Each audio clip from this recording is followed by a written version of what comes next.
Miq, mi mbroma, mirë se erdhët në podcastin numër 3 Okult Sport. Krisi, mi mbroma. Mi mbroma vini, po shoh që këto bluzat e kombëtarit si ndron çdo episod. Si mbreti gratë, do thoshte, dikush tjetër. Po, bluza i litares.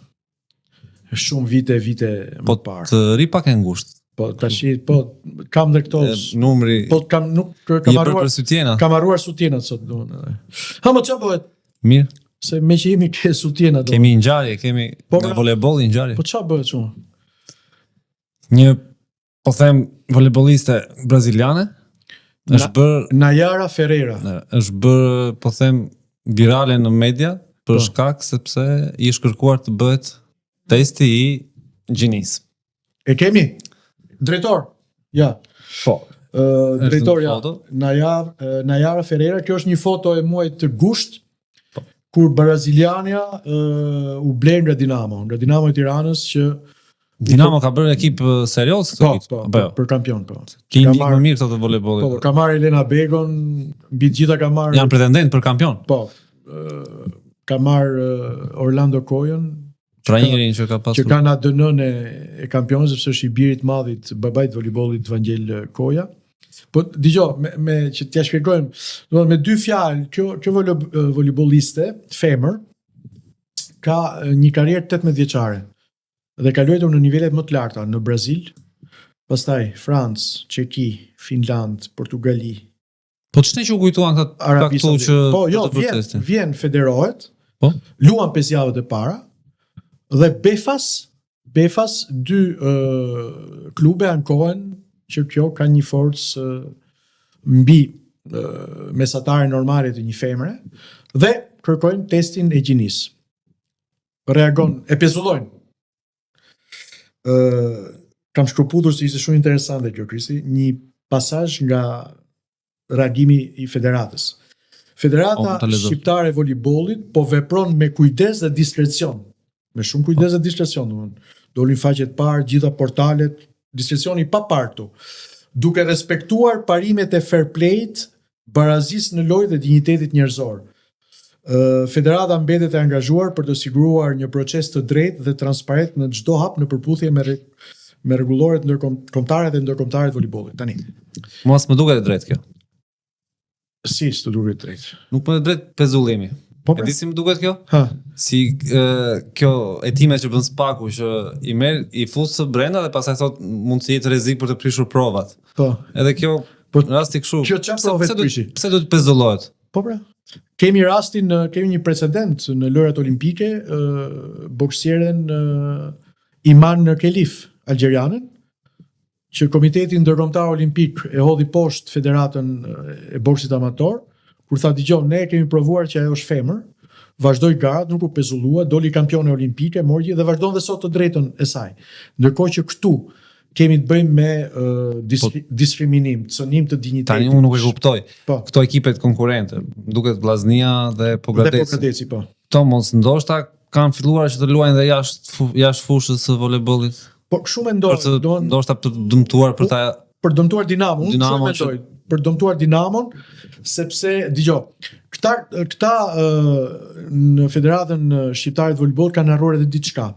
Gjykata e arbitrazhit sportiv në Lausanne, që për ndjekësit tanë është ajo që na dha drejt ne kundër Serbisë, është fare e qartë kur ti mund të kërkosh testin e gjinisë.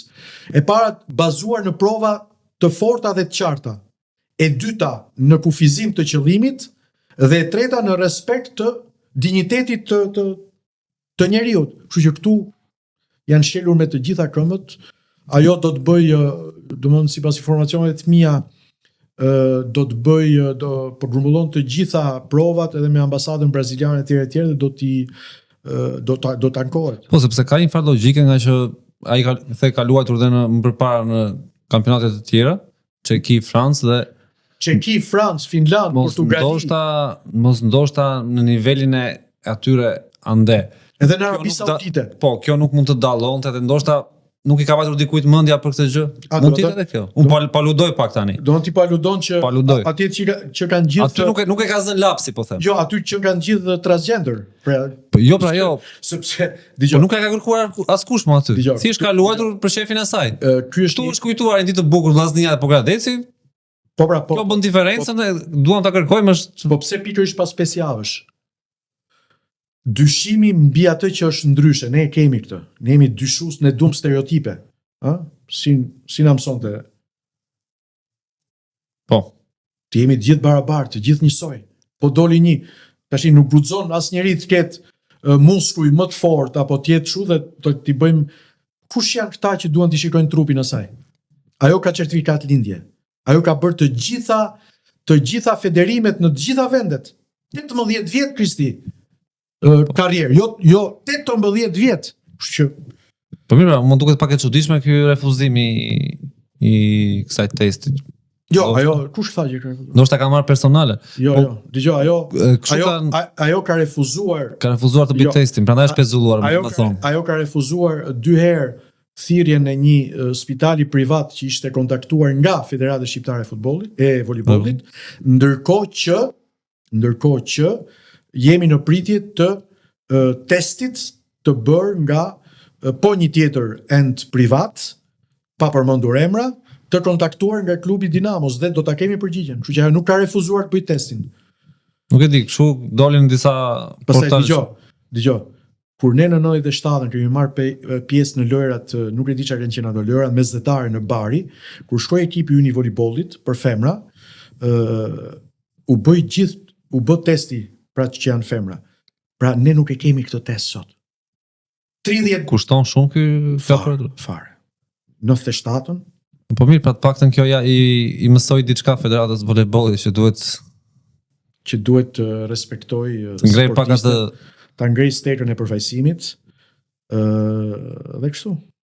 Pastaj ata dalin thonë nuk kemi lek nga qeveria sepse federatat marrin pak, por harrojnë që federatat duhet të marrin me sponsorë më që. Ti si e parë. Unë do të lexoj shkurtimisht sepse voleybollisti janë fjalë ka dhënë një reagim të shkurtër për emisionin Shqipëria Live. Po. Ka dhënë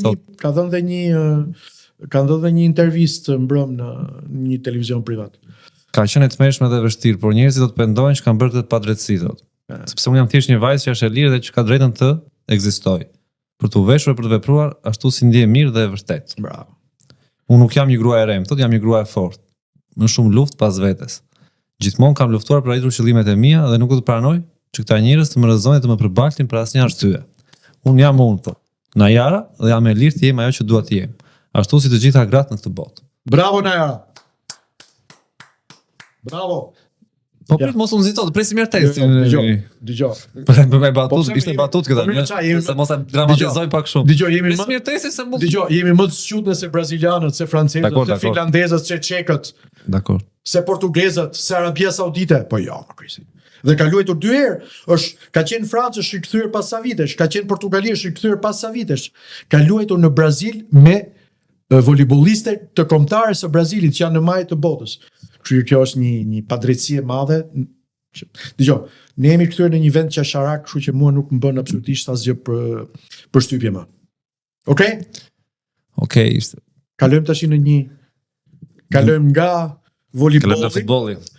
Kalojmë nga voleybolli te futbolli. Jemi te inserti 2 drejtor, kështu që drejtor do shkojmë në Korçën tuaj. Tënden Kristi te alienit Fred Sako, na mytët klani Korçar, domthon. Ja. Kisha privilegjin të moderoja, të isha speakeri zyrtar i ndeshjes. Po mi tash këtë privilegje ke për vitesh? Po pra, po isha. Sa e thua? E ke, nuk ta ishte. Po, ku i dietu? Ja. Si? Unë ta thash ti je pak gëzuar në Korçë? Je pak gëzuar në Korçë. E kam thënë të kur shkoj në Korçë duket vetja se shkoja shtetit. Dgjoj, Skënderbeu pret Aston Villën U19. Bëri buj kjo paraqitja, sepse 1-1. Ka mbyti. Një ekip Premier League po të luajë ndaj një niveli këtu dhe ç'ndodh Kristi. Po. Që në momentin e parë që unë shkova në Korçë, ajo ambient, domethënë, si thua, testimi parë me njerëzit, se unë kam zakon shkoj prek fushën tjerë, pash një arrogancë te anglezët. Një arrogancë. Duke që në fillim. Po, të pashpjegueshme. Dhe këto ma konfirmuan edhe antar të stafit të Skënderbeut, drejtori i akademisë Arqile Zhidro dhe të tjerë. Një arrogancë. Çfarë ndoshta mos ishte zgënjur nga mikpritja këtu apo kishte diçka që ishin. Po fare po Skënderbeu ka shkuar 2 herë në Europa League dhe i ka pritur si njerëz, domethënë. Pikërisht, është e çuditshme. Po, dhe gjatë gjithë kohës, këta ankoheshin gjatë gjithë 90 minutave. Te arbitri. Te arbitri, të delegati vinin, ankoheshin. Në mes të pjesës dytë më vjen delegati, që ishte një bosnjak, dhe më thotë të lutem bëj një thirrje kundër koreve raciste. Asnjë korë racist. Thashun po, të lutem tha. Dhe e kishin njoftuar këta. Po, këto, Aston Villës. Aston Villës. Sepse delegati i ndeshjes, për ta dinë ndjekësit tanë, është drejtori i përgjithshëm i një ndeshje. Nuk është arbitri, nuk është asnjë. Delegati është, pa delegatin s'bëhet asgjë. Bëra unë thirrje në shqip. Ju lutemi thashun, nuk ka thirrje, mos bëhen thirrje raciste don. Më tha erdhja i tha, të lutem dhe në anglishta. E bëra dhe në anglisht. Po. Ku ishin këto thirrje? Fare. Po fare. Po trellima i pastër. Po pse pranove ti? Si pse? Jo, atë tash kur thash. Ja. Jo, këtu po lexoja drejtor, këtu po lexoja formacionet para ndeshjes. Këtu po lexoja formacionet para ndeshjes. Dgjoj, Krisi, kur thot drejtori ky delegati i ndeshjes që do bësh këtë thirrje, do e bësh, sepse je i detyruar. Si thua, mbaron ndeshja. Po. 1-1 barazim, futen këto në dhomën e drejtorit stadiumit, Roland Shkëlqimi, dhe aty pati një gati u kapën me duar. Një stafit të Aston Villës, i cili kërcënonte drejtorin e akademisë Arqile Zhidro dhe Neritan Koçin, që ishte i Federatës Shqiptare të Futbollit, që ishte me mision të shoqëronte delegatin.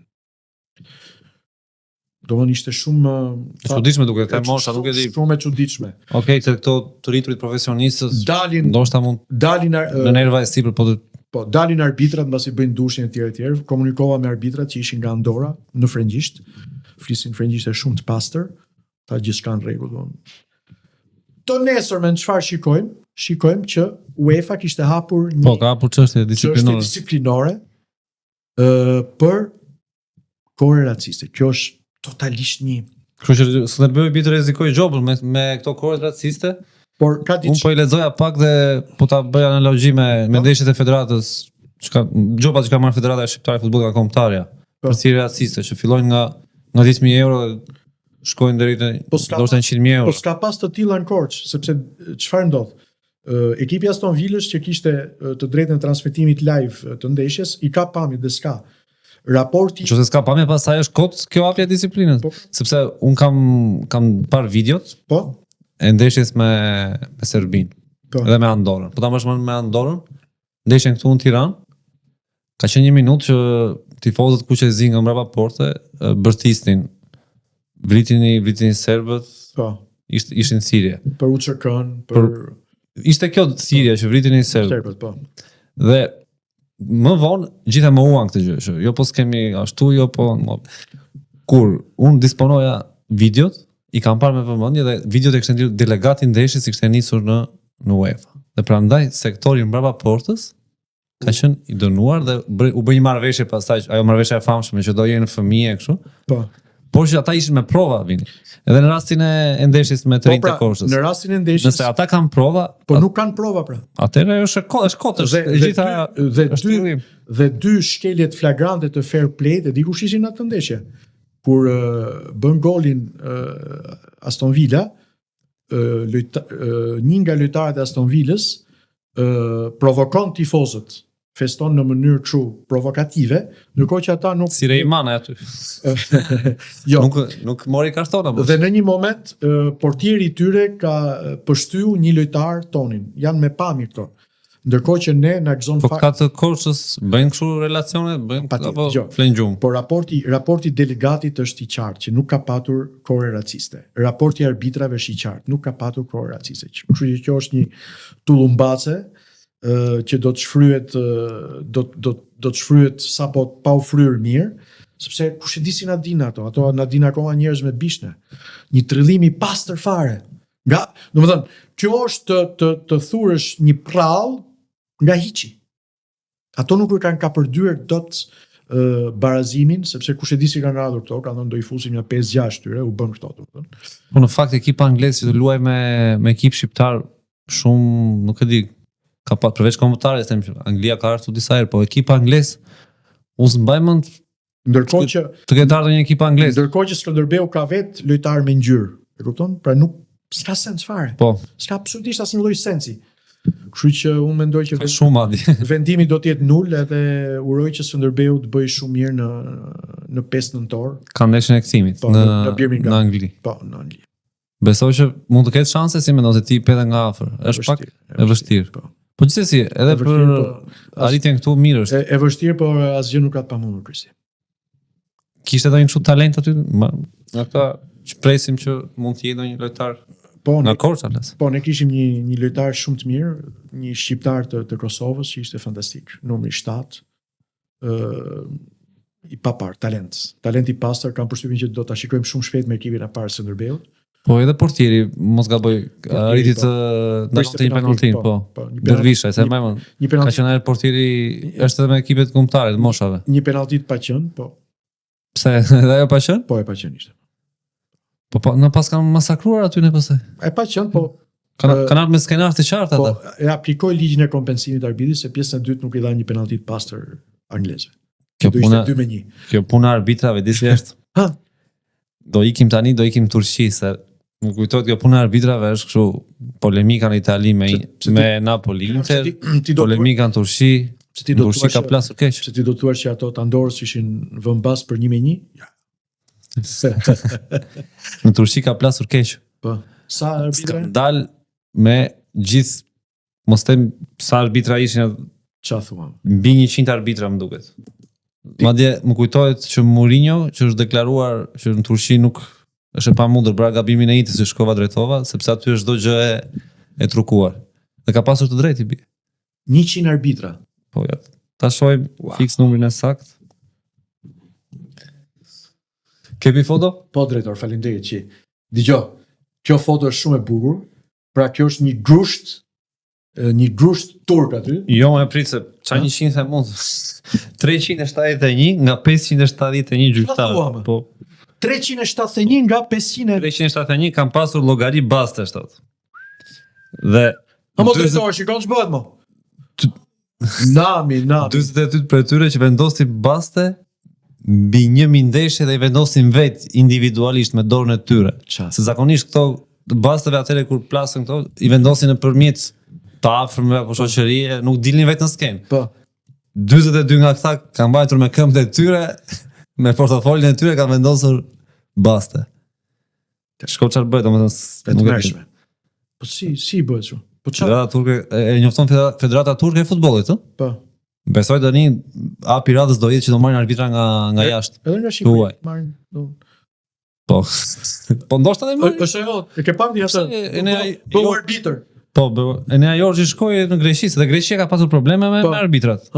Greqia ka më shumë se një vit e gjysmë që merr arbitra nga jashtë. Po. Sepse ka pasur skandale aty, jo favorizon Olympiakos, jo Panathinaikos, jo AEK, dhe madje edhe Enea Jorgji ka shkuar ka një derbi, AEK-un mos gaboj. Por të arbitrat tanë vën base? Po, nuk e di. Deri tani nuk ka pasur ndonjë hetim nga federata. Ata i vëzhgojnë, ata i kanë në kupolën e tyre, por që nga burime jo zyrtare dhe zyrtare që nuk do t'i themi po burimet. Nuk do t'i themi burimet. Ka disa që ndal nga kjo rruga e Zotit dhe janë pezulluar. Po janë pezulluar, janë larguar nga arbitrimi. Po. Disa mund t'jena ende janë bërë pishma. Janë penduar. Po, tani bëhet sepse federata i trajton. Dikë mund ta lër pushim, dikë mund ta pezulloj, dikë mund t'i jap ndeshje. por këto i kanë vënë vetë apo janë treguar zgjuar nëpërmjet të tretëve? Këtu ne nuk ndalojmë bastet, ne jemi vend që kemi baste. Ne kemi të zezë bastet. Po, dëgjoj. Normalisht po, dëgjoj. Do të thonë i vjen nga telefoni thonë të gjithë. Po. Drejtor. Larg basteve, drejtor. Kuk, dakor. Dëgjoj, për të heqë kapelen Federatës Turke që deklaron, dëgjoj. Si bie ke kolaps. 371 nga 570. Po, s'arrin dot të mbulojnë ndeshjet ajo në një weekend.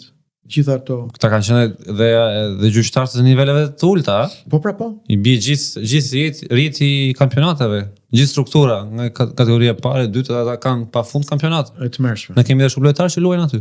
Po. Ajeti, Seferi, Moçi që janë. Do të informohemi gjatë kësaj jave për vazhdimin e kësaj historie dhe do t'ju mund të ketë ndoshta të arrestuar. Po të kenë ndikuar në ndonjë, besoj këta do kenë përgjime, do besoj ky hetim do vazhdoj, pastaj këtu hyn prokuroria në lojë dhe hyn këto instancat e tjera më të larta dhe besoj që do më kujtohet ai gjyqtari turk, Çakir si ai. Po se di nëse është i përfshira ja apo jo. Nuk është se ka shtrequr apo kur të kam parë në skenë. Mos e kanë kapur thua. Nuk e di. Çakir. Tani një gjari tjetër ishte edhe kjo polemika në El Clasico. El Clasico e pam parmbrëm. Ishte një El Clasico atipik.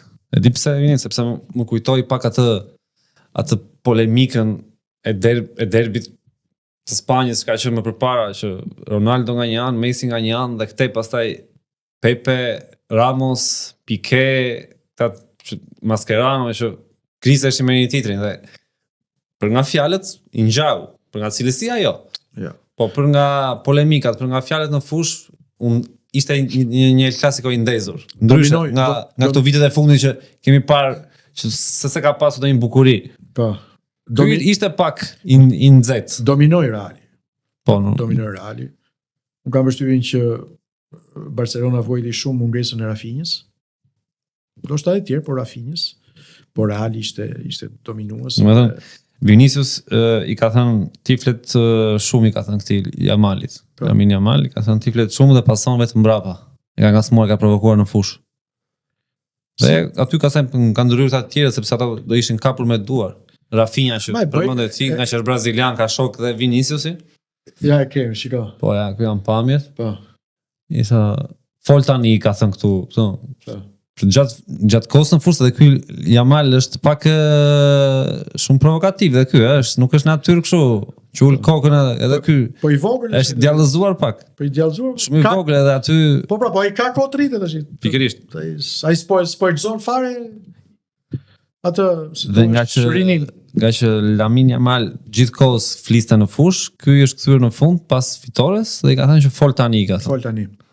Dgjoj, si tu duken? Pastaj ka dhe diçka tjetër që mos ta. Do çfarë thoj, do thoj. Jo, si tu duken dy ndrimet që hoqi Vinicius dhe Po pra, për Vinicius ishim në një mendje. Dhe Benzema. Vinicius i tha që do largohen. Po i tregon vendin. Po. Unë kam përshtypjen që është më mirë të largohem, ka thënë. Se gjithmonë mua. Kështu ishin fjalë, kishin zbërthyer fjalët. Mua më pëlqen shumë ai trajner se ai në konceptin e tij në fush nuk ka general. Jo, thjesht tregoi që Alonso tregoi që është një trajner me këllqe. Patjetër. Me këllqe dhe e ka treguar ke Leverkusen dhe ai është pretendent për topin e artë dhe ai unë e pash ndeshjen ishte nga më të mirët në fush, po them. Po. Por në atë moment kishte një 10 minutësh. Po. Që ai e humbi, nuk vraponte, nuk po dëgjonte, po merre vetëm me fjalë dhe aty ndoshta rrezikonte ndonjë të kuq, nuk po i bindej përgjigje Alonsos dhe ai tha.